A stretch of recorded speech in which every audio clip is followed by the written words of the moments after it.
Бір әке-шешеден екі қызбыз. Мен үйдің тұңғышымын. Әкеміз бізді тастап кеткенінде мен 12-де, ал сіңілім 10 жаста еді.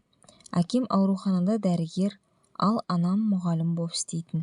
Жұрт қатарлы өмір сүрдік. Есімді білгелі анам көп жылайтын. Бірін көрсетеді, бірін жасырып қалады. Бірақ мен бәрін байқап қоятынмын. Бертін келе әкеміз бізбен бірге дастархан басында отырмайтын болды.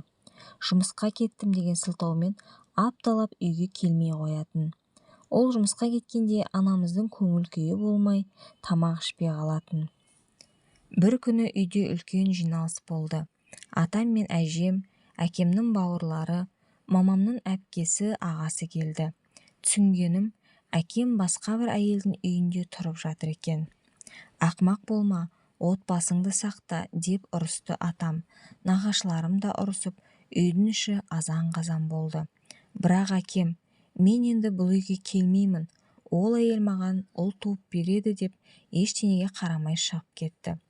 Сонда барып үйіміздегі уайым мен мұңның, анамның көз жасының себебін ұқтым.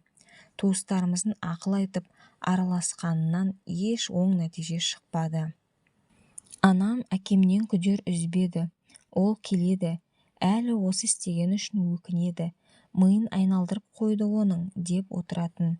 Сол оймен бір күні ауруханаға барып, әкемнің екінші әйелімен сөйлеспекші болған. Ол әйел де дәрігер екен. Бірақ әңгімеден түк шықпаған.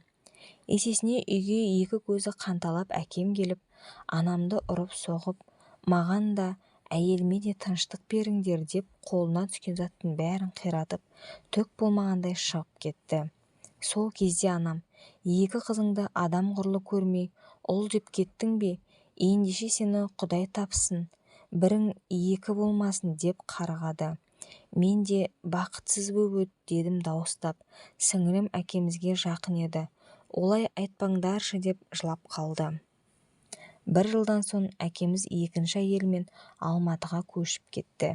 Әйелі ұл туыпты деп естідік. Бір қызығы, әкемнің бүкіл туыстары оны ысырып тастап бізбен араласты. Әсіресе атам мен әжем апта сайын келіп, жағдайымызды сұрап, керек-жарағымызды әперіп кететін. Анам бар өмірін бізге арнап, жас өмірін өткізді. Ел арасы болғасын әңгіме жатсын ба, әкеміздің екі ұлы бар деп естідік. Жап-жақсы тұрып жатыр екен. Тіпті бір аурухананың бас дәрігері боп көтеріліп кетіпті. Сол кезде бізге қарамай, орта жолда тастап кетсе де, жағдайы жақсы боп жүре бере ме деп жылап қалғам. Кейін мен тұрмысқа шықтым. Сіңілім оқуға түсті. Бір күні туыс ағамыздың тойына барып, суыт хабар естідік. Әкеміздің үлкен ұлы аварияға түсіп қайтыс бопты. Мұндайда кеудесінде жүрегі бар адам аяушылық танытады ғой. Мен қайта қуандым. Ұлды болам деп кетіп еді. Жетісті десейші дедім ішімнен. Араға 2 жыл салып, 6-шы сыныпта оқитын баласы қайтыс болды. Туылғаннан денсаулығы нашар, жүрегі ауырған екен. Мұны естігенде анам кәдімгідей уайымдап қалды. Біздің қарғысымыз қатты тиді ме деп сұрады менен. Құдай бәрін көріп тұр ғой дедім. Сол кезде анамның көрегендігіне таң қалдым.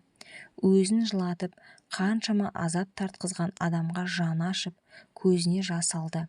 Кезінде сол әйелге барып, отбасылы адамнан аулақ жүрсейші, менен қорықпасаң да қыздардың көз жасына қалма деп айтып едім, деді анам. Әлгі жаңалықты естігенімізге 2 айдай уақыт өткенде әкем үйге іздеп келіпті. Күйеу баладан сұранып, үйге келіп кетші деп мамам хабарласты. Анда-санда ауырып қалатыны бар еді. Жаным қалмай жетіп барсам, әкем отыр екен. Әкелерің кешірім сұрауға келіпті деді. Төрімізге шығып алып кешірім сұрай ма? Шықсын үйден. Біздің әкеміз жоқ, ол баяғыда өліп қалған дедім мен. Баяғы еңселі, ұзын бойлы әкеден дым қалмаған. Шөгіп, шашы ағарып, жағы суалып қалыпты. Көзі жасаурап, кемсеңдеген күйі кезінде ақмақ болғанын, ойланбай қадам жасағанын айтып ақталды.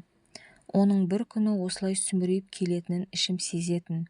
Сол күні мен оны құшақтап, кешіре алам ба деп өзімше елестетуші едім. Бірақ оның аянышты түрін көргенде ішім бір жылымады. Қатты өкпелеген екем. Енді бізді іздеп келуші болма, аулақ жүр деп қуып шықтым. Былтыр әкемнің басына іс түсіп, 3 жылға сотталып кетті. Аурухананы басқарып тұрғанда ақша жымқырған деп айыптапты. Рас өтірігін кім білсін, қазір жазасын өтеп жатыр. Шыққасын далада қалады-ау. Екінші әйелі ажырасуға арыз тастап, үйін сатып Астанаға кетіп қалыпты деп естідім. Біреуді бақытсыз етіп, екіншісімен ғажап өмір сүріп кетем деу қате. Кезінде сүйем күйем деп алған әйелің мен бала-шағаңның алдындағы жауапкершілікті сезінбей, сезімнің жетегінде кете берсең, қартайғанда қор боп қаласың. Еркектер есінде сақтасын, айтқым келгені осы.